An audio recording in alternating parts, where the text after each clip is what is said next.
ሰበር የተባለ መረጃን በዚህ ሰዓት ልንገራችሁ ተጠይቁኝ የነበሩና በጣም ሲወራ መዲናችን አዲስ አበባ አንጋፋዎቹ እግር ኳስ ተጫዋቾች ከሰሞኑን በሶሻል ሚዲያ ላይ ቅሬታ ሲነሳበት የነበረው ይሄ ግለሰብ የአዲስ አበባ ፖሊስ አሁን ላይ በቁጥጥር ስር አውሎት ምርመራ እንደጀመረ አስታውቋል። አዲስ አበባ ፖሊስ እንዳስታወቀም ከሆነ ከኢትዮጵያውያን ባህል ሃይማኖትና ወግ ተቃራኒ የሆነ በርካታ ድርጊቶችን በማህበራዊ ሚዲያ ላይ እያሰራጨ ግለሰብን በቁጥጥር ስር አውሎ ምርመራ እያጣራ እንደሚገኝ አስታውቋል። አዲስ አበባ ፖሊስ እንዳስታወቀው ከሆነ ግለሰቡ ሚሊዮን ድሪባ የሚባል ሲሆን በተለያዩ ማህበራዊ ሚዲያዎች ላይ በሚለቃቸው ተንቀሳቃሽ ምስል በርካታ የማህበረሰብ ክፍሎች ቅሬታ ያነሱበት ጉዳይ ሆኗል። ፖሊስ እንዳስታወቀው ከሆነ ግለሰቦቹ ከሚያነሱት ቅሬታ ባሻገር በኢትዮጵያ የወንጀል ሕግ ጸያፍ ወይም ለመልካም ጠባይ ተቃራኒ የሆነ ድርጊት መፈጸም ወንጀል መሆኑን አስታውቋል። ዝናብን የቀላቀለ ከባድ የተባለ ንፋስ መከሰቱን ተከትሎ ኪሏቸው ከ50 በታች የሆኑ ሰዎችም ከቤታቸው እንዳይወጡ ማስጠንቀቂያ ተሰጥቷል። ይህንን መረጃም ለቀጭኑ ጓደኛችሁ ሼር አድርጉለት። መረጃው እየተሰማው ከወደ ቻይና ሲሆን ኪሏቸው ከ50 በታች የሆነ እቤታቸው እንዲቀመጡ ካልሆነ ግን በንፋሱ ሊወሰዱ እንደሚችሉ የቻይና መንግስት እያሳሰበ ይገኛል። ከሀገሪቱ ደቡባዊ አዋሳኝ ሞንጎሊያ መነሻውን ያደረገው ንፋስ በሰዓትም 150 ኪሎ ሜትር በመሸፈን ቤጂንግ፣ ቲያንጂን እንዲሁም ደግሞ ሄቤይን ጨምሮ የቻይናን ሰሜናዊ ክፍሎችን እየመታ ይገኛል ተብሏል። የንፋሱ ጥንካሬም ከ1 እስከ 17 ባለ ደረጃ የሚለካ ሲሆን አሁን ላይ የተከሰተውን ከባድ ንፋስ ባለፉት 10 ዓመታት ከተመዘገቡት ከፍተኛውና የመጀመሪያው መሆኑን ተገልጿል። የተከሰተው ከባድ ንፋስ ደረጃ 13 ሲሆን ዝናብ፣ በረዶና ነጎድጓድን የቀላቀለ መሆኑን የቻይና የአየር ትንበያ ኤጀንሲ ጠቁሟል። ይህንን ተከትሎ ታዲያ ዜጎች ማለትም ከ50 ኪሎ በታች የሆኑ እንዳይወጡ ከቤት ተብሏል። ምክንያቱም ንፋሱ ሊወስዳቸው ይችላል የተባለው ጌታቸው ረዳ በመቀጠል የህወሓት ሌላኛው ቁልፍ ሰው በጠቅላይ ሚኒስትር አብይ አህመድ በዛሬው ዕለት ሹመት እንደተሰጣቸው ሰምቷል። እኛ የምትመለከቷቸው ሰው የቀድሞ የመቀሌ ዩኒቨርሲቲ ፕሬዚዳንት የሆኑትም ፕሮፌሰር ክንደያ ገብረ ህይወት ሲሆኑ አሁን ላይ ታዲያ በትምህርት ሚኒስቴር የሚኒስትር ዴታ ማዕረግም አማካሪ ሆነው መሾማቸውን የወጡ መረጃዎች አሳይተዋል።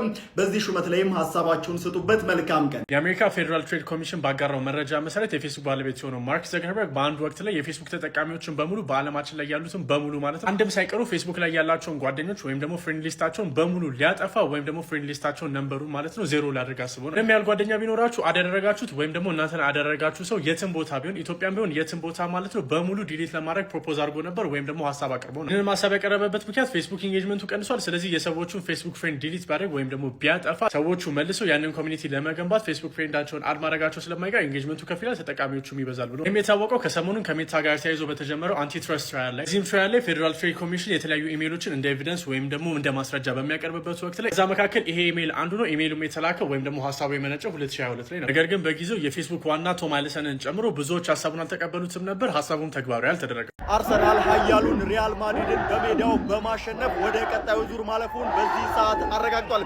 እንደሚታወቀው አርሰናል ኢምሬት ላይ 3-0 አሸንፎ ነበርም።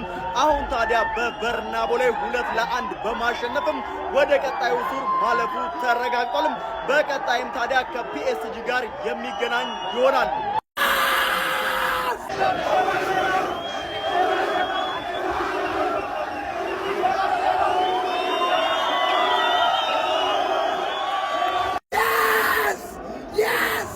ኢትዮጵያዊው የዓለም ጤና ድርጅት ዋና ዳይሬክተር የሆኑት ዶክተር ቴዎድሮስ አዳኖም የታይም መጽሔት 100 ተጽዕኖ ፈጣሪዎች ውስጥ መካተታቸው በዚህ ሰዓት የወጣው መረጃ አሳይቷል። ዶክተር ቴዎድሮስ አድሃኖም በዓለም ላይ ህዝቡ ጤናውን እንዲጠብቅና እንደዚሁም ደግሞ የፈንጣጣ እንዲጠፋ ላደረጉትና ሳይንሳዊ በሆነ አመራር ጥበባቸው ለሰሩት ስራ ተጽዕኖ ፈጣሪነታቸውን ያሳየ ነው ማለት 100 ተጽዕኖ ፈጣሪ ሰዎች ውስጥ ተካቷል።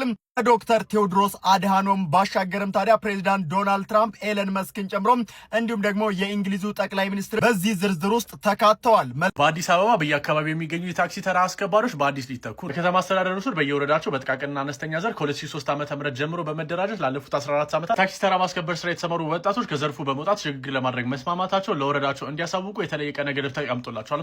በአዲስ አበባ ከተማ በሁሉም አካባቢዎች የታክሲ መጫኛና ማውረጃ ስፍራዎች ላይ የተሰማሩ በሺዎች የሚቆጠሩ ተራ አስከባሪዎች በሌሎች በተደራጁ ወጣቶች እንደሚተኩም ታውቋል። ስራውም የተሰማሩ ወጣቶች ወዴት እንደምንሄድ አናውቅም ያሉ ሲሆን አዲስ አበባ ከተማ ስራና ክህሎት ቢሮ በበኩሉ በየሁለት ሳምንቱ መተካት ግዴታ ነው ሲል ተናግሯል። እንዲሁም የአዲስ አበባ ከተማ ትራንስፖርት ቢሮ የእኛ ስራ ተደራጅቶ የመጣልን ወጣት መመደብ ብቻ ነው። ብዙዎች በጉጉት በሚጠብቁት የዛሬ ምሽቱ የሻምፒየንስ ሊግ ግማሽ ፍጻሜ ጨዋታ በሳንቲያጎ በርናቦ አርሰናልና ሪያል ማድሪድ ይገናኛል። በመጀመሪያው ዙር ጨዋታ አርሰናል 3-0 በማሸነፍ የ3 ጎል አድቫንቴጅ ይዞ ነው ወደዚህ ጨዋታ የሚገባው። ማድሪድም ይህንን ጨዋታ ገልብጦ ወደ ቀጣይ ዙር ለማለፍ በ4 ወይም ደግሞ ከዛ በላይ ጎሎች ልዩነት ማሸነፍ አለ። ለመጨረሻ ጊዜ አርሰናል 3 ጎል የገባበት ከ1 ዓመት ከ6 ወር በፊት ዲሴምበር ላይ በሉተን ታውን ነበር። ምንም ጨዋታ አርሰናል አልተሸነፈም፣ 4-3 አሸንፎ አርሰናል ደግሞ ለመጨረሻ ጊዜ በ3 ጎል ልዩነት ለ2-2 የተሸነፈው ከ3 ዓመት በፊት በብራይተን አርሰናል የሚን ውጤት አስጠብቆ መውጣት ከቻለ በታሪኩ ለ3ኛ ጊዜ ወደ ግማሽ ፍጻሜ ይቀላቀላል። ግን ምንም ቢሆን ማድሪድ ነው፣ ተደጋጋሚ ጊዜ ኃያልነቱን አስመስክሯል። ይሄም ጨዋታውን ተጠባቂ ያደርጋል። ነገር ግን እኔ እንደግሌ ማድሪድ ይሄን ጨዋታ ገልብጦ ወደ ቀጣይ ዙር ያልፋል ብዬ አላም። አርሰናል ወደ ቀጣይ ዙር ይቀላቀላል ብዬ አስባለሁ። እናንተስ ምን ታስባላችሁ? ሀሳባችሁና ግምታችሁን ኮሜንት ላይ ያሳውቁ። አሁን በተጠናቀቀ የሻምፒየንስ ሊግ የሩብ ፍጻሜ ጨዋታ ባርሴሎናና ፒኤስጂ ወደ ቀጣይ ዙር ማለትም ወደ ግማሽ ፍጻሜ መቀላቀል። ዛሬ ጨዋታ ፒኤስጂ በአስቶን ቪላ 3-2 ቢሸነፍም ነገር ግን በድምር ውጤት 5-4 በማሸነፍ አስቶን ቪላ ወደ ግማሽ ፍጻሜው ተቀላቀለ። ባርሳም እንዲሁ በዶርትመንድ 3-1 በዛሬው ጨዋታ ላይ ቢሸነፍም ነገር ግን በድምር ውጤት ዶርትመንድን 5-3 በማሸነፍ ወደ ቀጣይ ዙር ማለትም ወደ ግማሽ ፍጻሜ ተቀላቀለ። ዛሬውን ጨዋታ እኔ ያየሁት የአስቶን ቪላና የፒኤስጂ ነበር። ይሄ ጨዋታ ያመለጣችሁ ሰዎች የእውነት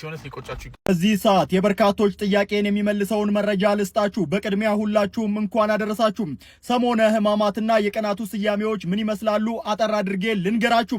ይህ ሳምንት አዳም አትብላ የተባለውን ዕፀ በለስ በልቶ የሞት ፍርድ ከተፈረደበት በኋላ ያሳለፈው 5500 የፍዳ ዘመን የሚታወስበት ነው። በዚህ ሳምንት ፍትሃት የለም፣ መስቀል መሳለም የለም። በአጠቃላይ ከክርስቶስ ልደት በኋላ የመጡት የድህነት ምልክቶችም በዚህ ሳምንት አይታሰቡም። ከሰኞ እስከ ትንሣኤ ዋዜማ ያሉትን 6ቱ የሰሞነ ሕማማት ዕለታትን ትርጉሙም ተሰጥቷቸው ይታሰባሉ። ዕለተ ሰኞ ይህ ዕለት የቤተ መቅደስ መንጻትና መርገመ በለስ የተፈጸመበት ዕለት ነው። ማክሰኞ ይህ ቀን ኢየሱስ ክርስቶስ በተናገረውና ባደረገው ላይ አይሁድ ጥያቄ ያቀረቡበት እርሱም መልስ በመስጠት ያስተማረበት ዕለት ነው።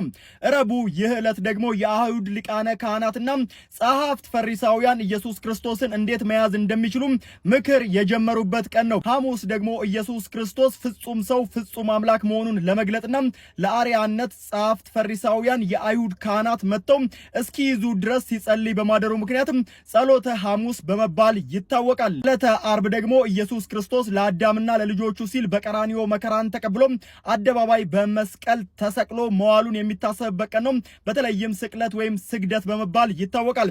ቅዳሜ ኢየሱስ ክርስቶስ በከርሰ መቃብር የዋለበት ዕለት የሚታሰብበት ቀን ነው። በድጋሚ እንኳን አደረሳችሁ እያልኩኝ በዚህ የሕማማት ወቅትም የጀመርነውን መጨረስ የኛ ግዴታ ነው የሚል መልእክት ላስተላልፍላችሁ። በማዕከላዊ ጎንደር ዞን ምስራቅ በለሳ ውስጥ የሚገኘው የሙታንሳ የማር ቅዱስ ሚካኤል አንድነት ገዳም ውስጥ ያሉ መነኮሳት አባቶች የጀመርንላቸውን ባዕት መስራት ለማጠናቀቅ አሁንም የእናንተን እገዛ እንፈልጋለን። እንደጀመርነው እንጨርሰዋለን እያልኩኝ ድጋፍ ለማድረግ እዚህ ጋር የተቀመጡትን የኢትዮጵያ ንግድ ባንክና የአቢሲኒያ ባንክ አካውንቶችን መጠቀም እንችላለን። እንዲሁም አባቶችን ለማግኘት ደግሞ ከታች የተቀመጡትን ስልክ ቁጥሮች ተጠቀሙ። መልካም ቀን። የኢትዮጵያ ኦርቶዶክስ ተዋሕዶ ቤተክርስቲያን ከበሮ፣ ጽናጽል፣ መቋሚያና ከ10 በላይ ቅዱሳት መጻሕፍትን የኢትዮጵያ አእምሯዊ ንብረት ባለስልጣን በቅጂና ተዛማጅ መብቶች ስራ አስመዝግቧል። እናም ከሚያዝያ 3 ቀን 2017 ዓ.ም ጀምሮ የኢትዮጵያ ኦርቶዶክስ ተዋሕዶ ቤተክርስቲያን አእምሯዊ ንብረት መሆኑን ተረጋግጧል። ከዚህ ቀደምም በኢትዮጵያ ኦርቶዶክስ ተዋሕዶ ቤተክርስቲያን የቅርስ ጥበቃ ቤተ መጻሕፍት ወመዘክር መምሪያ አእምሯዊ ንብረት አብይ ኮሚቴ አማካኝነት በርካታ የቤተክርስቲያን ንብረቶች ተመዝግበው እውቅና ማግኘታቸውን የመምሪያው ኃላፊ መልአከ ሰላም ዳዊት ያሬ ገልጸዋል። ሉዊስ ሱዋሬዝ አሁንም መናከሱን አላቆመም፣ ንክሻውን ቀጥሎበታል። ነገር ግን አሁን ላይ የተናከሰው የራሱን የቡድን አጋር ሱዋሬዝ የተነከሰውም ተጫዋች የራሱ የቡድን አጋር የሆነው የኢንተር ማያሚው ጆርዲ አልባ። ይህም ነገር የተፈጠረው ኢንተር ማያሚ ከኤልኤፍሲ ጋር ባደረጉት ጨዋታ ላይ ጨዋታውም ላይ ሜሲ ላይ አደገኛ ፎል ተሰርቶ በዛ ምክንያት ተጫዋቾች ግብግብ ከፈጠሩ በኋላ እዚህም ግብግብ መሃል ጆርዲ አልባ ሱዋሬዝ ትከሻ ላይ እጁን ያሳረፈ፣ ሱዋሬዝም እጁን ትከሻው ላይ እያሳረፈው የተቃራኒ ቡድን ተጫዋች ይመስለውና ይነቅሱ። የተፈጠረውን ነገር በቪዲዮ ላሳያል።